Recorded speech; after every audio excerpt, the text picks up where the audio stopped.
A respected Harvard professor is accused of turning a missing man into evidence inside his own anatomy rooms.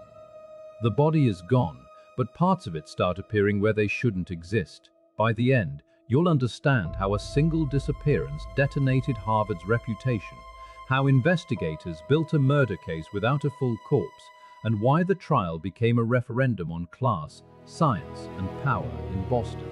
If the wrong man is convicted, a killer walks free. If the right man is convicted on flawed proof, the law becomes a weapon. And either way, a family is erased and an institution is stained. Did John Webster actually murder George Parkman in Harvard's anatomy rooms?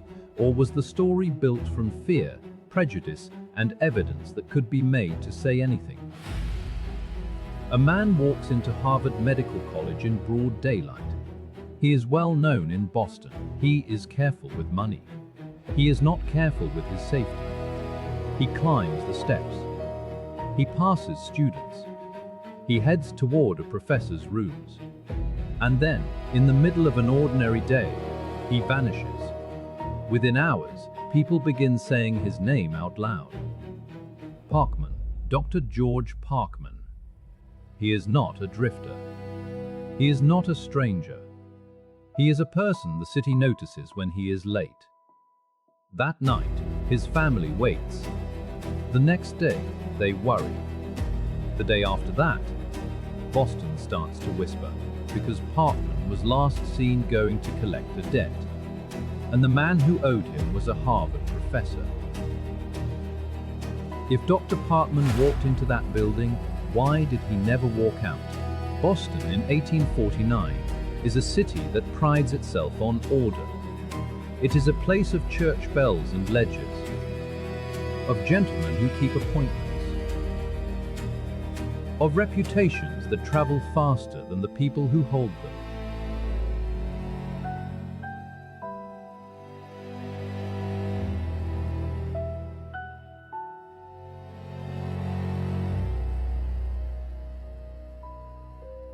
Holbrook, he is wealthy, but he moves like a man counting pennies.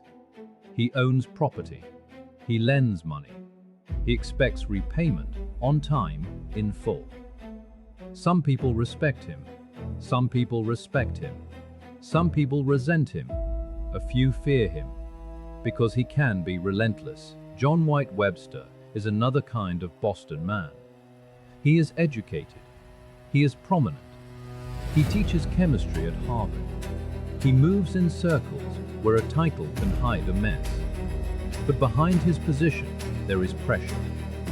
Bills, promises, the kind of financial trouble that looks small until it becomes a trap.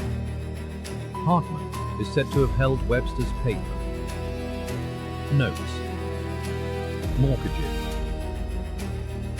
debts with teeth. On November 23rd, Parkman leaves his home. He has errands. He has meetings. And he has a purpose. He tells people where he is going. When he does not return, the city tries to decide what kind of disappearance this is. Is this a man hiding or a man already hidden? The search begins with the ordinary tools of a 19th century city. Messengers.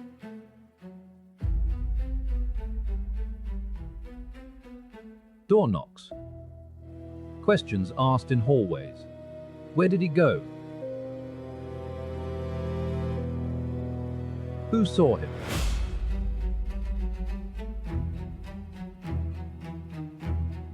What was he wearing? Witness Kai Meneer Hahav, his hat. The way he moved, quick and purposeful. It is a cruel detail, because it narrows the world to one building. Inside that building are young men learning the body by cutting it open. There are lecture rooms. There are private laboratories.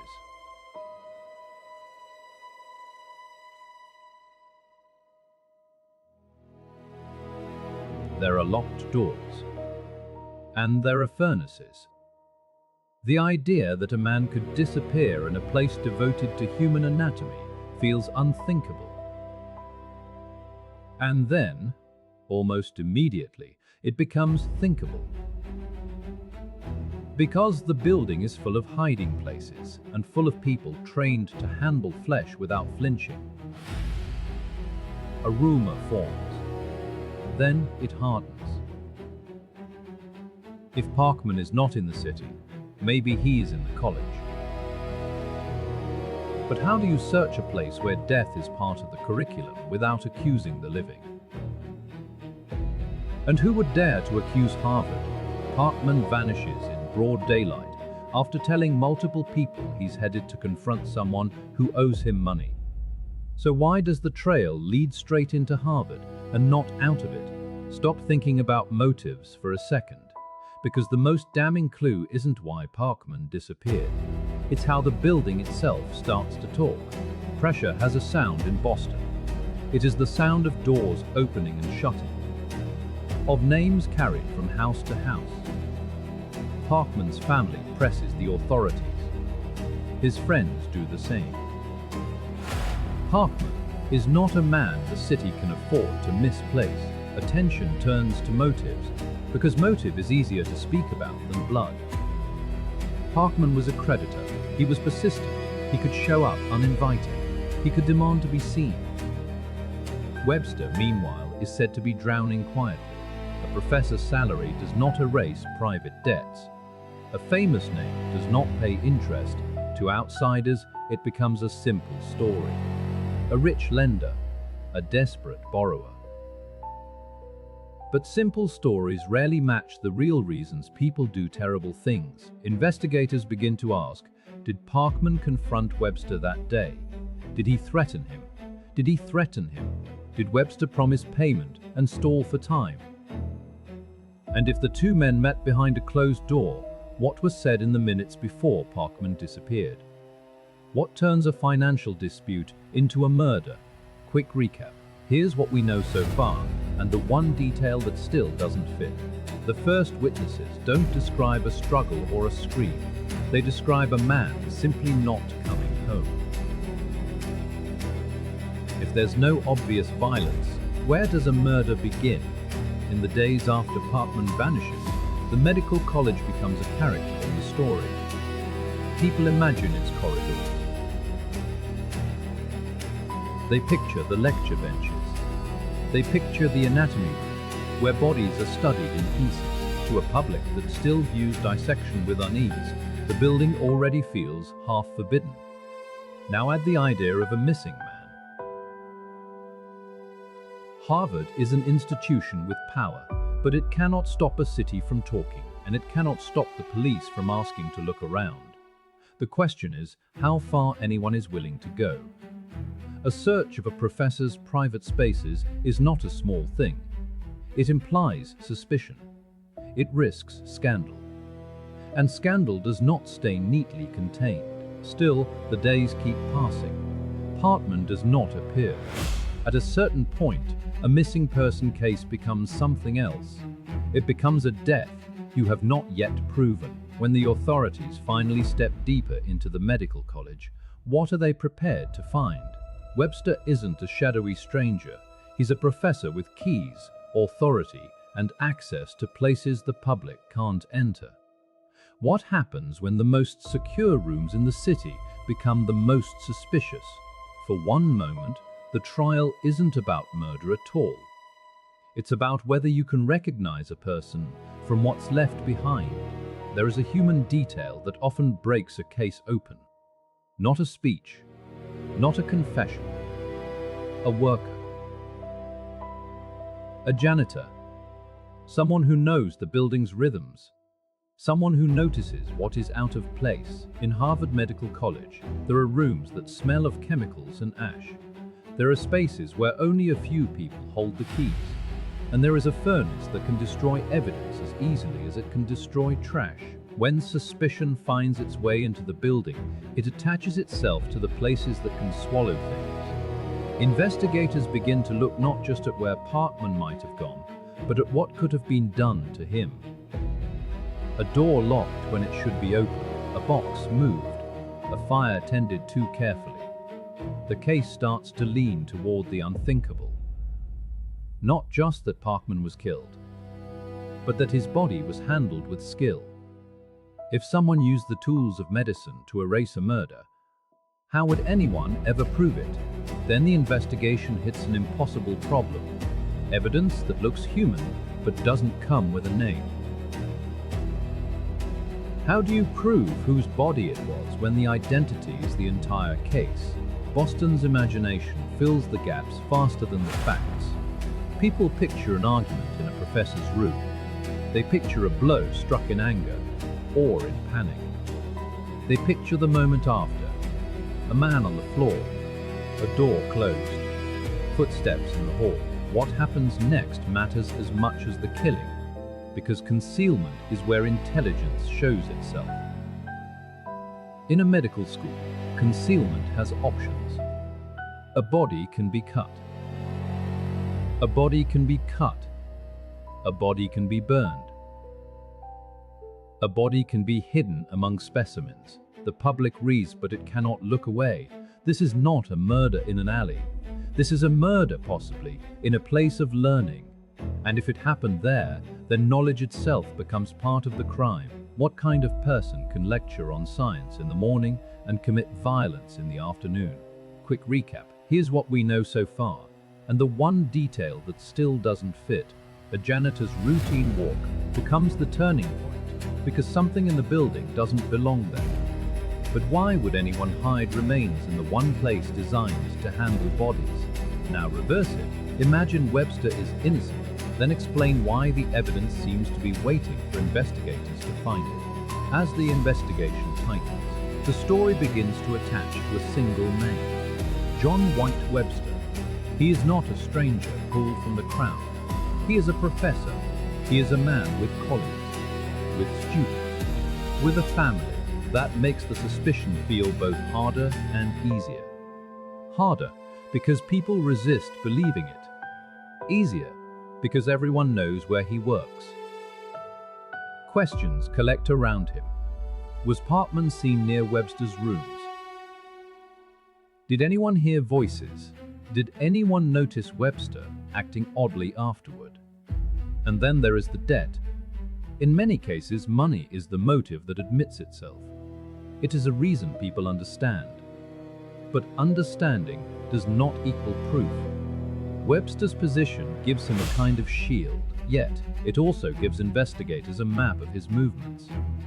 If Parkman disappeared inside Harvard, and if Webster had reason to fear him, how close does that bring the professor to the center of the crime? Parkman was wealthy, relentless, and known for collecting debts personally.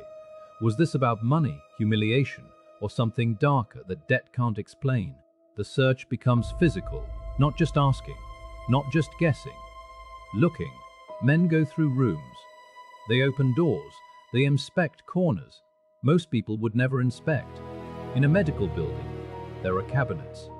There are vats. There are containers meant for teaching. There are places where a human being can be reduced to parts. And in that kind of search, a small discovery can land like thunder. A fragment, a trace, a smell that does not belong, something that says, without words, a person was here. The moment a search turns up anything human, the case changes. It stops being speculation. It becomes horror with an address. If the investigators find remains, how will they prove whose remains they are? When police focus on Webster, the case depends on a simple question with no simple answer.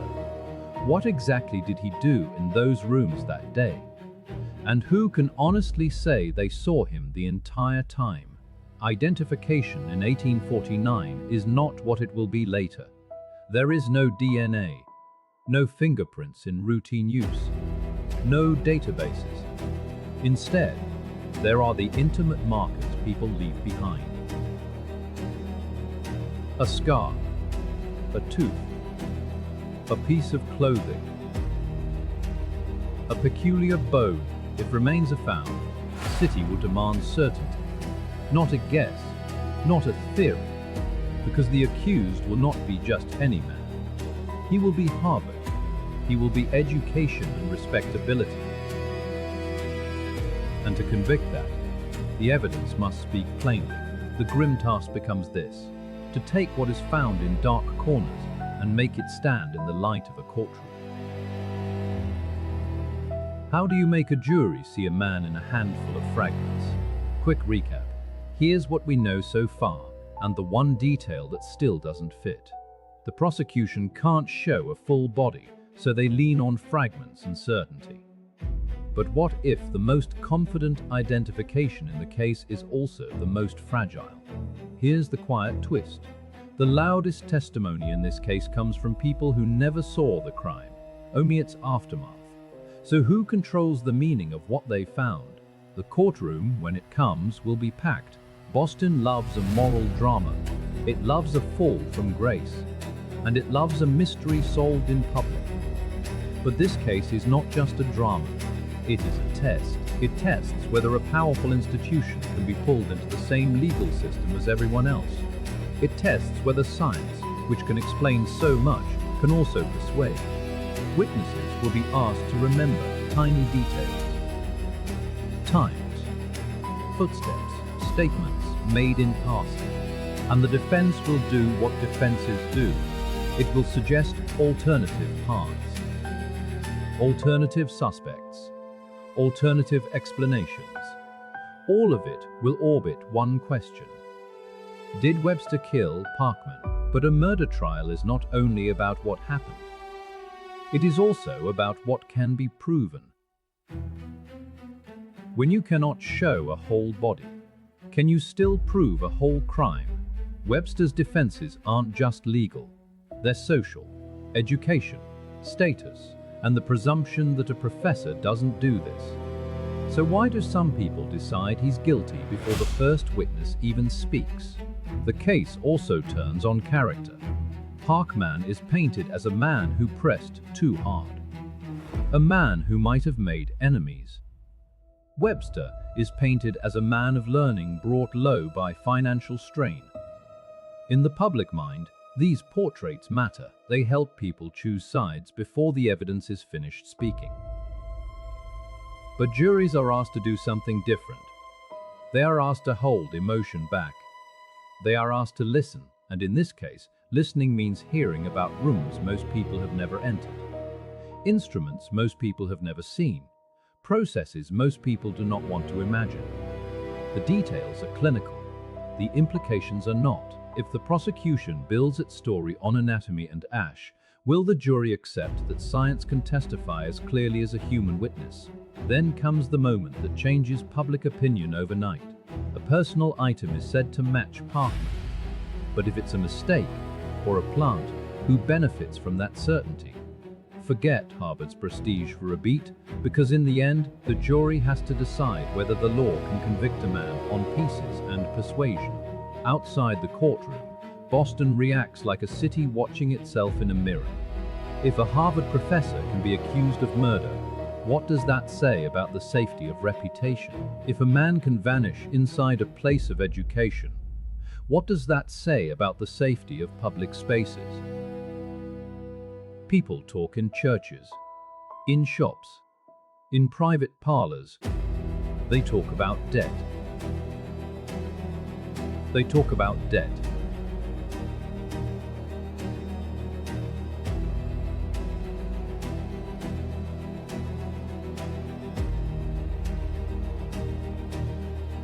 If what the